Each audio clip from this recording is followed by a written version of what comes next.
안녕하세요. 행설설 시사칼럼. 오늘은 한반도 비핵화 문제를 좀 다뤄보겠습니다. 현재 동북아의 정세가 굉장히 급변하면서 세계 2, 3위에 해당되는 중국과 일본이 각각 해체 순위와 몰락 과정을 밟고 있다. 그래서 동북아의 균형이 무너지면서 대한민국이 북한을 흡수 통일하고 세계의 중심 국가가 되면서 앞으로 지구 세계의 운명을 좌우하는 국가로 급부상하고 있다. 그렇게 될 것이다라고 제가 말씀을 드리고 싶습니다. 그런데 이와 같은 어떤 패권을 가지고 진행을 할 때에 반드시 물리적으로 기초가 돼야 되는 것, 기반이 돼야 되는 것은 한미동맹이다. 한미동맹이 절대적이다라는 거죠. 그래서 우리 한국이 세계 경영을 하기 위해서는 미국과 같이 해야 된다는 거는 거의 모든 대한민국 국민이라면은 현실적으로 아무리 미국을 싫어하더라도 인정할 수밖에 없는 현실이다. 그런 얘기죠. 그런데 이런 한미 동맹의 관계가 과거처럼 미국이 어떤 규정해 놓은 틀에서 우리가 좌우되는 것이 아니라 이제는 우리가 주도적으로 미국의 세계 경영 전략에 주도적으로 참여를 해서 그 방향도 바꾸어 주기도 하면서 이런 식으로 유도를 해나가야 된다고 하는 거죠. 그러니까 어떤 수동적인 입장이 아니라 능동적으로 미국을 이끌어 나가야 된다. 그래서 이번에 3박 4일 문재인 대통령이 미국 바이든 대통령과 이제는 21일 날 워싱턴에서 만나서 한미 정상회담을 하기 위해서 미국을 이제는 방문을 하게 됐습니다. 그래서 여기서 다뤄질 의제 중에 지금 현재 가장 1순위는 바로 반도체와 백신 스와핑, 반도체 백신 연합, 반도체 백신 동맹, 이것이 이제 첫 번째 언급이 될 것이고, 두 번째는 현재 대만 양안 문제, 거기서 전쟁이 발발할 가능성이 높다.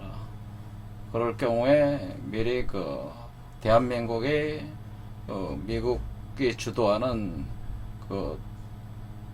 대중국 포위망으로 구성하고 있는 쿼드 시스템, 쿼드에 참여할 것이냐. 그러니까 미일, 호주, 인도로 구성된 쿼드에 우리가 참여를 해서 만약의 경우에 우리 세계 제3위의 전력으로 평가받고 있는 한국 군대를 대만으로까지 파병을 갈 수 있게끔 그런 어떤 내부적인 미략이 될 것이냐.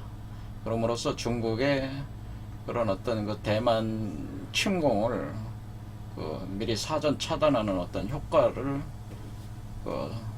발휘를 하게 할 것인가. 이런 점들이 이제 중요하게 이제 언급이 되고 있는데, 그와 함께 이제는 한반도 비핵화, 바로 북한 핵 문제를 어떻게 다룰 것이냐라는 것이, 그리고 우리가 앞으로 중국 해체하면서 만주를 우리가 회복하면서 한민족 경제 공동체권을 기초적으로는 인구가 한 1억 정도는 돼야 되는데, 그런 국가를 만들어 나갈 때에 북한을 흡수 통일해야 되는 건 너무나 당연한 거거든요. 그런 과정에서 이 비핵화 문제를 어떻게 다룰 것이냐라고 하는 것이 또 이제는 사전 논의가 이번에 또 굉장히 깊이 있게 대화가 진행이 될 것이다. 그 전략에 따라서 일이 진행이 될 것이다. 이렇게 보겠는데요. 오늘은 한반도 비핵화 문제 요거를 좀 살펴보고자 합니다.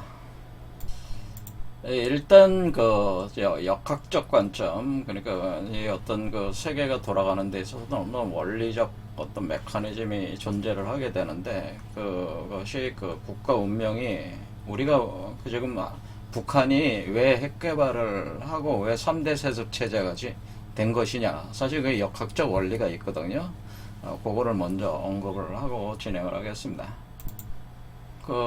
야산 이달 선생께서 1889년에서 1958년에 생몰하셨는데, 이분이 일제시대 말에 경원역을 창제를 하시면서, 그러니까 1942년에서 44년 정도인데, 아직 해방이 되기 전인데, 그때 이 홍역학을 창제를 또 했거든요. 청실에서 수많은 제자들을 거느리게 되셨는데, 그때에 이분이 홍역학을 창제할 때 그 부문, 왜 홍역학을 만들어서 이렇게 보급하려고 하느냐에 대한 어떤 그 설명을 하게 되는 부문을 이제 공표를 하셨는데, 거기에 있는 그 내용을 보면은 우리가 앞으로 오는 세계, 그러니까 아직 일제시대가 끝난 건 아니지만 미래를 내다보는 얘기를 하셨다, 그런 얘기죠. 앞으로, 그러니까 우리가 지금 진행되는 세계는 어떻게 될 것이냐면은 동서혼해하는 현상이 일어난다. 그러니까 동양 문명과 서양 문명이 서로 혼합해가지고 만나가지고 융합하는 현상이 발생을 할 것이다. 그런데 바로 이 동서혼의 과정이 진행이 될 때에는 남북은 남한과 북한이 있어가지고 오히려 상태거든요. 오히려 남북은 분단하게 된다. 이런 예측을 하셨어요. 예언을 하셨죠. 이것은 그냥 예언한 게 감으로 때린 게 아니고 원리상으로 그렇게 돼 있다고 하는 거예요. 그래서 우리가 지금 미중 문명이 우리 한반도에서 충돌하면서 우리 한반도에서 섞여 들어가고 있는데, 사실 중국 문명은 이미 꽃을 다 피웠다. 유도교 문명, 그러니까 우리 춘추전국 시대에서 성립됐던 유도교 문명의 그 에너지를 가지고 계속 성장해서 주변의 수많은 나라들의 침공을 받으면서도 유도교 문명이라는 문명적 역량을 가지고 다 흡수해 버렸거든요. 유도교 문명을 꽃을 피웠다, 중국에서. 하지만은 그 결실은 사실 한국 쪽에서 지금 결실을 맺고 있다고 하는 거예요. 그래서 제가 중국은 끝났다고 자꾸 주장을 하는 게 뭐냐면은, 중국은 이미 다 꽃을 핀 나라라 이거죠. 그래서 이제 꽃이 져가지고 이제는 의미가 없다고 하는 거예요, 중국은. 그 열매가 사실은 구한말에 우리 한국에서 열매가 맺어지기 시작한 거죠. 그러니까 열매가 진짜라는 거죠. 그래서 한국 쪽의 동양 문명의 열매가 맺어졌다. 그것이 바로 우리 구한말의 동학사상 같은 것이 그런 열매에 해당되는 것이거든요. 그런데 그러면은 우리 한국 땅에서, 그러면 서양 문명은 또 미국을 통해서 우리 쪽으로 들어왔단 말이에요. 그래서 이 미국의 또 미국 쪽의 열매, 서양 문명의 열매가 우리 한국 땅에서 같이 두 가지 열매가 섞이는 겁니다. 섞여서 새로운 열매를 만들어내게 된다고 하는 거죠. 그런데 이런 과정 자체가 새로운 시대를 열어갈 때에 이런 과정 자체 안에서 사실은 남북이 분단하는 현상이 있게 된다고 하는 거예요. 이걸 예언을 하셨다는 거예요. 이미 남북 분단 이전에, 일제시대가 끝나기 전에. 그런데 여기에 제가 이제 한마디를 더 첨언을 하자면은, 그런데 북한이 반드시 핵무기를 보유할 수밖에 없다. 제가 이 부분을 이제 짚어드리는 거죠. 그러니까 지금 우리가 이것을 두 개의 수레바퀴로 이렇게 보게 됩니다. 이렇게 두 개의 수레바퀴 운행으로 이렇게 보게 될 때에, 우리 남한 쪽에 속하는 거는 여기 자축, 인묘, 진사, 오에 해당되는 것이고, 북한 쪽은 사오미, 신유, 술해에 해당된단 말이에요, 북한이. 이게 두 개가 같이 매칭이 되는 건데, 이쪽 남한, 북한 이렇게 보면은, 북한은 해다. 해라고 하는 거는 우리가 육식갑자의 맨 마지막이 개거든요. 그러니까 우리 한반도가 인류 문명에 종시하는 땅이기 때문에, 북한을 뜻하는 게 해기 때문에 종하는 현상, 그것이 이제는 개해. 여기서 이제 육식갑자로 개해. 요 개에 대한 작용을 하게 되는 나라가 바로 북한이란 말이에요. 그럴 때 이 개의 해가 돼지잖아요, 돼지? 근데 이 해에 나무 목자를 붙이면 핵이 된단 말이에요, 핵.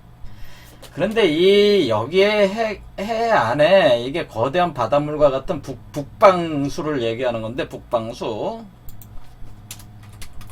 그러니까 북한이라는 거예요, 북한. 그래서 이게는 오는 남한이고, 여기 오는 남한. 그래서 이 북방수, 그러니까 북한의 개에 반드시 건근갑자라는 핵이 여기에 생하는 현상이 생긴단 말이에요. 이치적으로. 그러니까 핵 무기가 나오게 돼 있다고 하는 거예요. 이걸 건근갑자라고 하는 거예요. 그래서 건근갑자의 갑이 삼목이다, 삼목. 그래서 이 목을 해다 붙여서 핵이라고 하는 거예요. 씨앗이라고 하는 거예요, 씨앗. 종자가 여기서 나온다라고 하는 거예요. 이 핵. 그러니까 이 핵폭탄, 핵 개발이 여기서 진행이 될 수밖에 없다. 그러니까 북한이 핵을 가질 수밖에 없다. 그리고 건근갑자니까, 금이니까 3대, 김씨 부자가 지금 통치를 했잖아요. 근데 3대 통치를 했단 말이에요. 그러니까 이게 건근갑자가 요게 건금괴가 이렇게 생겼어요. 그래서 세 개의 효로 돼 있다고, 이렇게. 세 개의 양효로 돼 있기 때문에 이게, 김일성, 김정일, 김정은 이렇게 올라왔다고 보면 돼요. 3대째 다 된 거야. 그래서 지금 김정은까지 왔기 때문에 이제 다 끝날 시점이 왔는데, 북한이 이렇게 핵을 개발하고 보유할 수밖에 없는 필연적 이유가 역학적으로는 존재를 한다고 하는 겁니다. 이치적으로, 역학적 이치로. 다시 말하자면 북한이 핵을 개발하지 않으면은 안 되는 또 이유가 있는 것이다. 그렇게 볼 수가 있다고 하는 거예요. 북한은 반드시 핵을 개발해야만 한다고 하는 그런 그 운명적인 그 의미가 있다고 이렇게 볼 수가 있겠습니다. 그러니까 우리는 북한은 만약 이 이치가 맞다면은 북한은 통일될 때까지는 핵무기를 보유한다. 이렇게 볼 수가 있기 때문에 우리가 지금 현재 한미 정상이 만나서 뭐 한반도 비핵화를 논의한다는 자체가 의미가 없다는 거죠. 이게 의미가 없는 얘기라고 하는 거죠. 그냥 논의하는 것 자체가 현재 그러니까 문재인 대통령, 문재인 정권이라고 하는 이 정권 자체가 여태껏 계속 육자회담이라든가 또는 양자회담, 육자회담, 양자회담, 북미 양자회담을 거치면서 계속 비핵화에 집착을 해왔다. 근데 비핵화는 안 된다는 거예요. 한반도 비핵화는 불가능하다는 거예요. 북한이 절대 그걸 들어주지 않는다고 하는 거예요. 들어줄 수가 없는 입장이라고 하는 거예요. 그러니까 그 무의미한 일에 자꾸 매달리고 있다고 하는 겁니다. 제 말씀은. 그러니까 이 얘기는 뭐냐면은 우리가 한반도의 국가 전략을 우리가 세워서 장차 세계의 중심이 돼서 나가려면은 이 문제를 해결해야 되는데 이 문제를 어떻게 봐야 되냐면은 통일될 때까지는 핵무기를 북한이 보유할 수밖에 없는 것이고 이것은 상수다. 그러니까 전략을 수립할 때의 상수다. 그러니까 핵무기가 비핵화가 돼야지만이 다음으로 넘어간다. 이거는 아니라는 거예요. 북한이 비핵화를 하든 안 하든 그것은 그냥 상수니까 그냥 덮어놔야 된다고 하는 겁니다. 그러니까 북한이 비핵화를 하든 안 하든 그건 우리가 관심을 가질 일은 아니다. 그런 얘기예요. 그러니까 북한 핵무기 보유는 상수다. 북한 핵무기 보유는 전략 수립의 상수라고 하는 것을 인정을 해야지만이 다음 단계로 넘어갈 수가 있는 것이지 북한이 비핵화해야지만이 뭘 해준다. 이런 식의 쌍방 거래식은 안 된다고 하는 거예요. 그거는 답답한 얘기라고 하는 것이다. 그래서 그런 것 자체를 시도하지 말라는 얘기라는 거예요. 그러니까 우리가 이렇게 대응을 할 수밖에 없다. 그러니까 뭐냐면은 미국이 북한 핵무기를 없애야 되고 비핵화해야 됩니다. 얘기를 한다면은 그렇죠. 맞습니다. 그러니까 그거는 미국과 북한이 지금 양자의 문제로 해서 뭐 트럼프하고 김정은이가 해서 해왔지 않습니까? 뭐 싱가포르에서 만나서 얘기도 하고 뭐 협상도 다 해가지고 뭐 어떻게 하기로 한 거니까 뭐 그것이 또 뭐 바이든한테는 뭐 뒤집어질 수도 있는 문제니까 그건 우리가 알 수 없는 문제고 그건 미국 간의 문제일 수밖에 없습니다. 그냥 이렇게 얘기할 수밖에 없는 거예요. 그러니까 우리는 미국이 하라는 대로만 하겠습니다. 비핵화 문제에 대해서는 그런 얘기로 덮어버려야 된다는 거죠. 그러니까 우리가 문재인 정권이 비핵화를 하기 위해서 뭐 김정은한테 뭐 전화를 해가지고 야 너 왜 비핵화를 안 하냐 이걸 해야지만이 미국 이걸 해준다더라 이렇게 북한을 설득할 필요도 없고 미국한테도 그런 거 얘기할 필요도 없는 거예요. 그런 얘기할 필요가 없다 그런 얘기입니다. 그건 에너지 낭비다고 하는 거예요. 그러니까 우리는 미국이 그냥 하는 대로 그냥 내둬라 그런 얘기입니다. 내두고 그냥 립 서비스만 하면 된다. 그렇게 접근하고 내재적으로는 북한이 핵을 가질 수밖에 없는 것을 인정을 해야 된다. 우리 내부에서 인정하고 우리가 정말 남북 통일하고 이 중국을 해체하고 새로운 어떤 중심으로 떠오르려면은 좀 더 다른 차원에서 이것을 접근을 해 나가야 된다라고 하는 거죠. 자, 그러면은 왜 그 북한이 비핵화하면은 안 되냐? 사실 한반도 비핵화라고 하는 것은 어떻게 보면은 그 미국과 중국이 한반도 상황을 이용해서 자신들의 이득을 극대화하려는 하나의 미중의 책략이라고 이렇게 볼 수가 있다는 거예요. 왜냐면은 미국은 자신들이 7,000개의 핵폭탄을 가지고 있고 중국은 360개의 핵폭탄을 가지고 있단 말이에요. 그런데 우리 보고 비핵화를 하라고 하는 것은 자신들한테 종속적인 위치에 계속 머무르라는 요구밖에는 안 되는 거 아니겠습니까? 자기들은 무슨 핵폭탄들을 이렇게 많이들 가지고 있으면서 우리가 뭐 핵폭탄 하나라도 가지면은 그냥 안 되는 거냐, 날뛰면은 그것은 뭐예요? 맨날 자기네들 똥구멍이나 닦고 있으라는 얘기밖에 안 되는 거잖아요. 그건 말이 안 되는 거란 말이에요, 기본적으로. 그러니까 한반도 비핵화라고 하는 것은 미국이나 중국이라는 이 나라가 한반도를 자기네들 컨트롤 하에 두기 위한 하나의 책략적 전략 산물일 뿐이기 때문에 그것은 우리 입장에서는 내부적으로는 인정할 수 없는 거예요. 그거는 그들의 입장에서 우리에게 강요를 하는 것이다. 그런 얘기.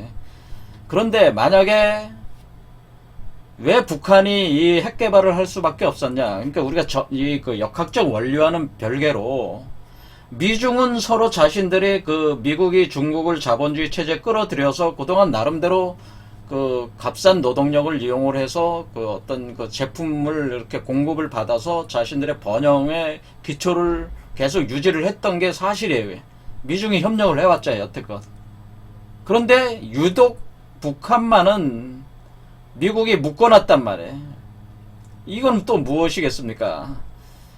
미국은 자신들의 군산 복합체에 엄청난 그 무기를, 방산 무기들을 이 일본과 한국과 대만 지역에 팔아먹기 위해서 악마 역할을 하는 하나의 나라를 만들 필요가 있는 거죠. 그런 나라를 북한을 만들어 놨다고 하는 거예요. 왜냐면은 무기를 팔아먹을 때 북한의 위협을 너희들이 방어를 하려면은 이 무기들을 사야 돼. 그런 논리가 있어야 되는 거 아니겠습니까? 그런 논리에 기초해서 여기서 팔아먹은 거란 말이에요. 계속. 그러면서 미국이 여기서 패권을 갖다 유지를 계속하는 수단으로 북한을 이용을 한 거죠. 그래서 자신들은 중국을 이용하면서 북한은 묶어놨단 말이야. 그래서 악의 축으로 만들었다. 그러니까 굉장히 이것은 말이 안 되는 거죠, 사실은. 그러면서 중국은 또 자신들의 힘이 아직도 약하니까 도강양해한다면서 북한을 일종의 순망치안으로 겉으로 방어막을 쳐놓고 자기네들은 뒤에서 이득을 취했단 말이에요. 그러니까 미중이 북한을 이용해서 적절히 활용하면서 자신들의 이득을 계속 취해온 구조이기 때문에 이 북한 입장에서는 굉장히 그 열받지 않을 수 없는 일이고, 어떻게 보면은 북한은 지금 중국에 대해서 굉장히 분노감이 많이 쌓여 있어요. 그런 문제 때문에. 중국이 무슨 북한을 지원을 제대로 해주는 것도, 경제적 지원을 해주는 것도 아니고, 오히려 중국은 북한에게 비핵화해라, 핵을 포기하라고 자꾸 얘기를 하게 되는데, 왜 그러겠어요? 중국이 자기가 지금 힘이 약하니까 북한을 먹지는 못하고, 그러니까 일단은 북한을 앞에다 내놓고 미국의 방패막이로 삼으면서 자기는 뒤에서 이득을 취하면서 자기가 어느 정도 이득을 많이 취해서 어느 정도 역량이 축적돼서 미중 패권 전쟁이 될 때에 자기가 북한을 흡수할 수 있는 상황이 도래하면은 흡수를 하겠다는, 그러니까 북한을 키워주는 거를 안 하는 거 중국 쪽에서는 안 하는. 중국이 1대1로라고 해서 그 수많은 나라들인데 자본을 투입하면서 이렇게 하면서 유독 북한에게는 어떤 지원을 거의 하질 않는다 그런 얘기예요. 그러니까 이거는 그 얘기는 뭐냐면은 중국의 의도, 숨은 의도가 있다는 거죠. 그러니까 중국은 이 북한을 자기 체제 아래 두고 나중에라도 흡수하게 되면은 이쪽 태평양으로 나가는 자신의 전략적 어떤 그런 통로를 북한을 통해서 뚫어서 나갈 수 있기 때문에 장차로는 북한을 흡수하려는 의도가 있다고 밖에는 볼 수가 없다. 그래서 사실은 미국이나 중국이나 북한을 철저히 이용해 먹으면서 이렇게 만들어 왔다고 하는 거죠. 여기에 딱 갇혀 있는 거죠, 북한이 사실은. 그러니까 북한 입장에서는 핵무기를 개발할 수밖에 없었다 그러는 거죠. 자, 그렇게 되는 것이고, 그러니까 핵무기를 개발을 해야지만이 북한이라는 나라를 존속시킬 수 있다. 유지할 수 있기 때문에 그것은 반드시 미국만을 대상으로 한 게 아니고 이게 중국을 대상으로도 이 핵무기를 보유하고 있었던 것이다. 그런 얘기입니다. 그러니까 북한 미사일은 누구를 겨냥하고 있는가? 그거는 미국뿐만 아니라 사실은 중국도 겨냥을 하고 있는 것이기 때문에 그러니까 북한이 중국에 쉽게 흡수되지 않는 어떤 그런 군사적 어떤 그런 무기 체계이기 때문에 이것을 우리가 북한 보고 포기하라고 얘기해서는 안 된다. 포기하지도 않을 분들은 무의미한 얘기다. 그래서 이게 역학적으로도 이게 끝까지 가게 돼 있다고 하는 것이다라고는. 그럼 우리는 이 북한의 비핵화라는 것이 불가능하다면은 비핵화를 할 필요도 없는 게 사실은 우리는 무엇을 해야 되냐면은 우리는 오히려 지금 힘을 쏟아야 되는 건 한국형 미사일 방어 체계에 전력을 쏟아야 돼요. 그러니까 지금 현재 북한 미사일이 문제가 아니고 북한은 핵미사일 쏴봐야 이미 탐지가 돼서 쏘아 올릴 때 이미 탐지가 돼서 공중에서 요격이 돼서 다 떨어진다고. 북한은 그런 역량이 없어요. 그 핵무기를 가지고 있어도. 문제는 중국에서 지금 300개가 넘는 이 360개에 가까운 핵무기를 쏘아 올릴 때에 만일의 경우에 쏘아 올릴 때 왜 한국에다가 그 미국이 사드를 갖다 배치하고 이런 식으로 했냐면은 결국엔 이 중국에서 핵미사일을 미국으로 쏘아 올릴 때에 한국에서 먼저 감지를 해가지고 이 미사일 방어 체계를 만들어가지고 이거를 중국의 미사일들을 가령 여기서 대만 쪽으로 쏜다든가 뭐 이쪽 오키나와 뭐 괌 쪽으로 쏠 때에 이쪽에서 탐지를 미리 해서 이것을 다 떨어뜨리기 위해서 이 사드를 갖다 놓은 거란 말이에요. 여기다가 미국이. 그렇죠. 그러니까 우리는 오히려 지금 뭐가 문제냐면 우리 한국형 그 미사일 방어 체계. 미사일 방어 체계는 미사일뿐만 아니라 북한은 이제 방사포가 있단 말이에요. 방사포. 그다음에 로켓. 핵미사일 이런 거를 다 감지를 해서 여기에 이제 미사일 방어 체계가 있단 말이에요. 이번에 그것이 이제는 효과가 이제 드러난 게 뭐였냐면 이번에 그 이스라엘과 하마스 분쟁에서 이스라엘이 아이언돔을 효과를 보여줬잖아요. 그러니까 하마스에서 로켓포를 그냥 엄청 날렸는데 다연장 로켓포트를 날렸는데 이스라엘이 뭐야 미리 그것을 날아오는 거를 탐지를 해가지고 다 공중에서 요격을 90% 요격을 해서 다 떨궈버렸단 말이에요. 90% 요격 90%를 공중에서 파괴해버렸단 말이에요. 그러니까 아이언돔이 엄청난 막강한 영향력을 과시한 거죠. 우리가 지금 시스템을 만들고 있는 게 바로 이 사실은 이 아이언돔보다 더 강력한 시스템을 사실 만들고 있는 게 우리 한국의 그 군사 시스템이 방어 시스템이 지금 그런 거란 말이에요, 사실은. 그래서 중국에서 핵미사일을 발사하더라도 핵미사일이 대기권에 올라오면 대기권에서 아예 그 대기권까지 날아가서 파괴해버리는 그런 시스템을 지금 진행을 하고 있다 그런 얘기예요. 나중에는 이것이 이제는 뭐 청궁, LSM, 사드, SM3 뭐 이런 것도 있고 고출력 레이저 무기 체계들을 다 통합을 해가지고 미사일, 로켓, 방사포까지 다 요격을 하는 한국형 미사일 방어 체계가 지금 계속 구축이 되고 있기 때문에 여기에 에너지를 쏟아부을 일이지 지금 뭐 한반도 비핵화 그 얘기할 필요 없다. 그러니까 북한이 핵미사일 쏘더라도 그냥 핵미사일 초기에 날아올 때 그 초기에 감지해서 그냥 폭파해버리면은 북한 영토 내에서 아예 핵폭탄이 터져버린다고. 그러니까 여기에 지금 에너지를 쏟고 집중하고 기술적인 역량을 갖추고 시스템을 맞추는데 모든 역량을 쏟을 일이지, 한반도 비핵화 문제 아무 의미 없는 얘기다, 그런 얘기입니다. 자, 오늘 여기까지 하겠습니다. 감사합니다.